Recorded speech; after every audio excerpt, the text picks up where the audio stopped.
Göç İdaresi Genel Müdürlüğü olarak artık tam sahada hem yabancıların hak ve yükümlülükleri hem de yerel toplumdaki kendi vatandaşlarımız yönelik yerinde çalışmalar yürütüyoruz. Bununla ilgili uyum buluşmaları ilk gerçekleştirmiş olduğumuz 22 ilde yaklaşık 7500 kişiye ulaştık. Yine 6 ilde de uyum buluşmalarımızı gerçekleştirip yıl sonunda bunlara devam edeceğiz. Yine bu uyum buluşmalarının devamında da yaklaşık 10.000 kişiyi hedeflemekteyiz. Yine göç, güvenlik ve uyum 7 bölgemizde üst düzeyde tüm kamu kuruluşlar, jandarma komutanlığımızdan, valiliğimizden, tüm il müdürlerimizdeki tüm üst düzeydeki yöneticilerimiz de 7 bölgede göç, güvenlik ve sosyal uyum üzerine çalıştaylar düzenleyeceğiz. İnşallah Trabzon'da bu ayın sonunda başlayıp yine Mart sonunda tamamlamayı düşünüyoruz. Yine bununla birlikte sivil toplum kuruluşlarıyla beraber 7 bölgede yine bir çalıştaylarımız düzenlenecek. Burada da yabancı ve yerli tüm göçle ilgili sahada çalışan herkesin görüşlerini, fikirlerini, yapmış olduğu faaliyetleri almak istiyoruz. Yine akademisyenler, göçle ilgili çalışan tüm akademisyenler ve öğrencilerle beraber yine 7 bölgede yine üniversitelerimizde bir programlarımız olacak. Suriyelilerle ilgili devletten maaş aldığı, TOKİ'den ev aldığı gibi toplum tarafından farklı bir şekilde bir algılar oluşma. Bunu kırmak için de bir çalışma, hummalı bir çalışma yapıyoruz. Bursa özelimizde de inşallah Allah nasip ederse tüm muhtarlarımızla beraber bir çalışma, doğru bilinen yanlışlar noktasında bir bilgilendirme faaliyeti yapmayı düşünüyoruz.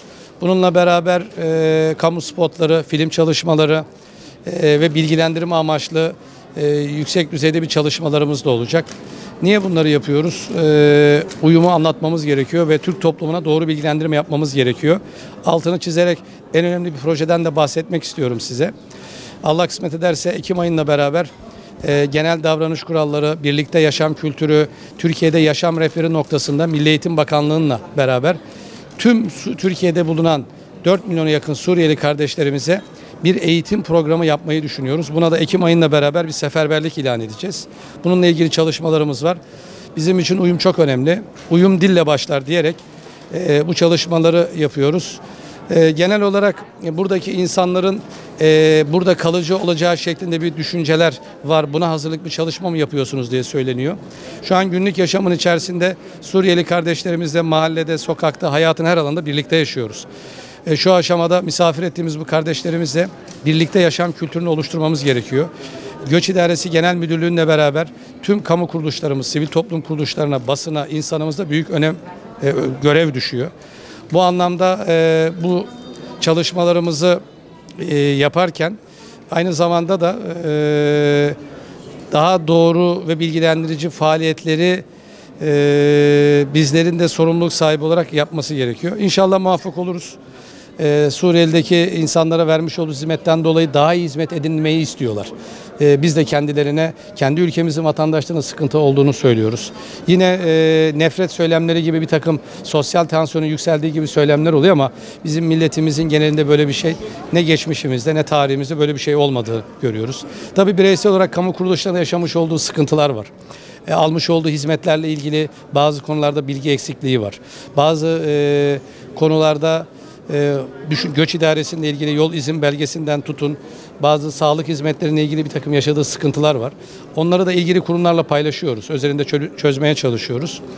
Yine Türk toplumunun da yine Suriyelilerle ilgili beraber toplu hareket ettiklerinde bir takım davranışlarında, hal ve hareketlerine rahatsız oldukları var. Biz de bunları söylüyoruz. Çünkü bizim kendi milletimiz de artık belli bir noktalarda da Suriyeli kardeşlerimiz de bilmiyor.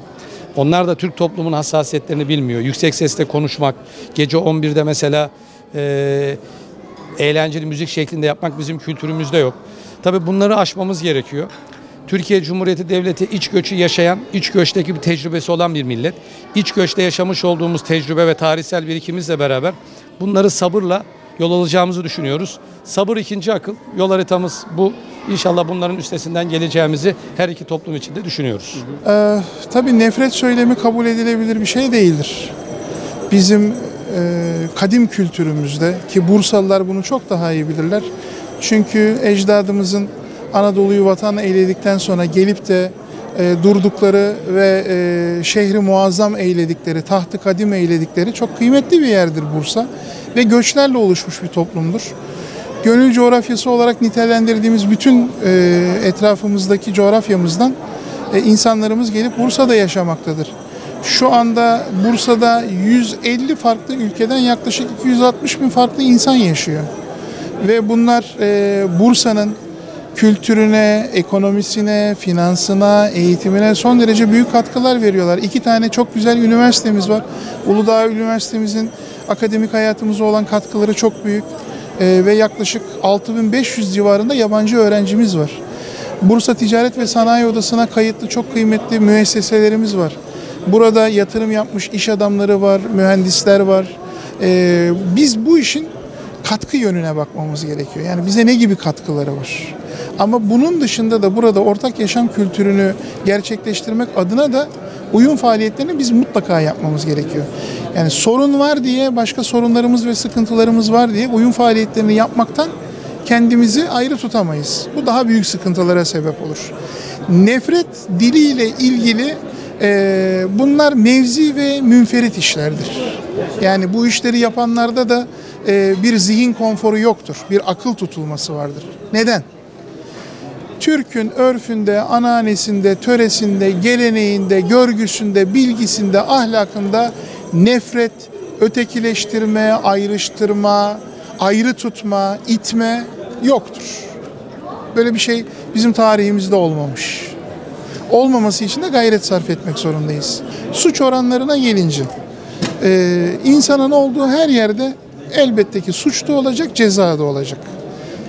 Misafirimiz de olsa veya hangi sıfatla burada kalıyor olursa olsun, Türkiye Cumhuriyeti vatandaşının dışındaki, yani hiçbir kimlik sahibinin suç işleme gibi bir lüksü yoktur.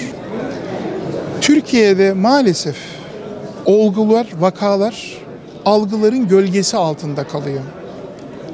Suriyeli kardeşlerimizin suçla ilgili yüzdesel oranları çok azdır.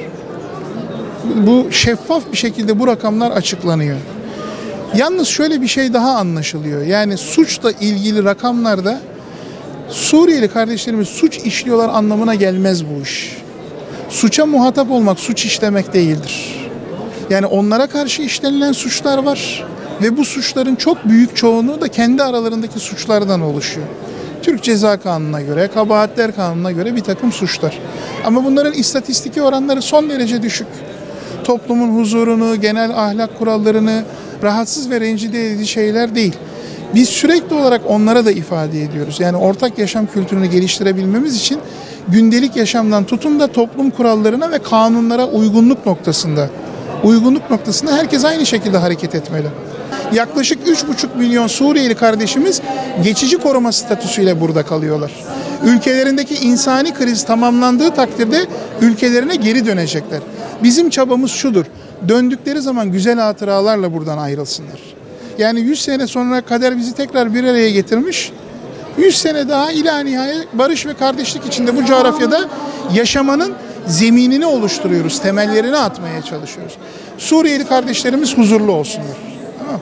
Yani hiç kimse onları hukuksuz bir şekilde sınır dışı edemez. Ama lütfen kayıtlı oldukları illerde kalsınlar. Yol izin belgesi almadan seyahat etmesinler.